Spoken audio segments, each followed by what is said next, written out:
بضع دقائق قبل التسخينات حتى لو سبيتش ما قدرناش اننا نديروه.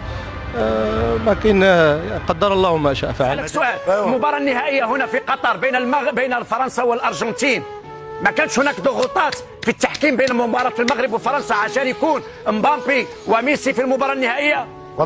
لو كما رجعش الفار في المباراة نصف النهائي بين المغرب وفرنسا لما كان هناك أخطاء تحكيمية فادحة. نفس الشيء وقع مع البرازيل، لأن كلنا عندنا عقلية أن المنتخب البرازيلي والأرجنتيني يكون في النهائي. برافو والسودان عباد الله وما ربحتوهاش.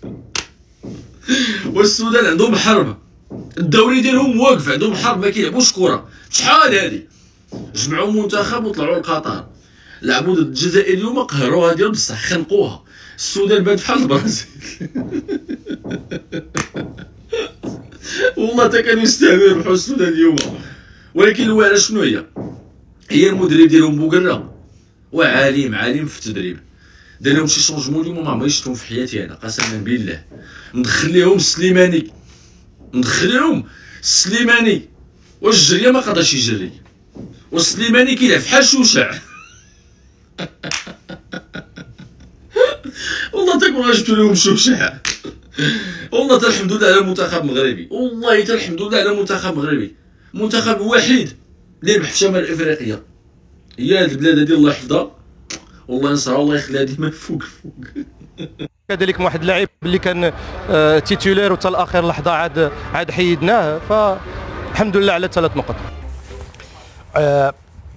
مصدر مسؤول في اللجنه المنظمه لبطوله كاس العرب يعقب على كلام الكابتن ويقول هناك 2 من اللاعبين اللي موجودين في القائمه الرئيسيه للفريق اللي هم الكابتن مروان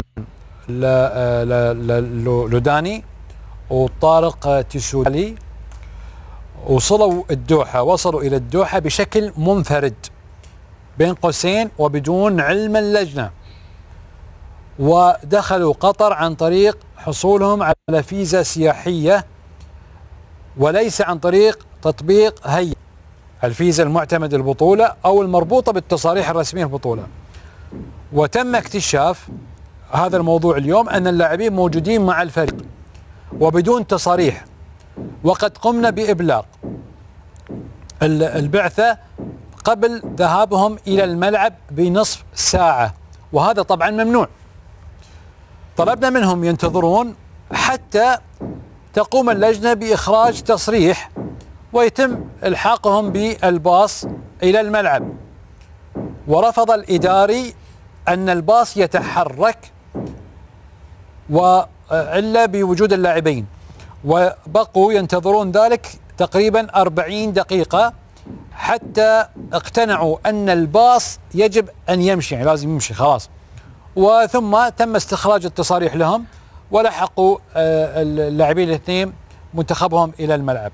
وللتوضيح أكثر، الباص أخذ 15 دقيقة فقط من الفندق إلى الملعب، وسبب التأخير بأنهم رفضوا يعني بالمختصر أن البعثة قالت احنا ما راح نتحرك إلا بهؤلاء الاثنين اللاعبين، واللجنة قالوا لهم يا جماعة الخير خلاص أنتم روحوا، احنا بنجيب لكم اللاعبين هالاثنين بسيارة خاصة من عندنا، راح نعمل لهم كل الإجراءات القانونية ونلحقهم بالبعثة عن طريق سيارة. فكان لا واحنا ما راح نروح وهذول لاعبيننا وكذا، يا جماعة داخلين بفيزا سياحية مش عن طريق اللجنة، لا. وصارت لين ما اقتنعوا في النهاية أن الوضع الصحيح أن الباص يتجه إلى الملعب اللي أخذ 15 دقيقة فقط من الفندق إلى الملعب، وتم الحاق اللاعبين ثم عن طريق سيارة خاصة إلى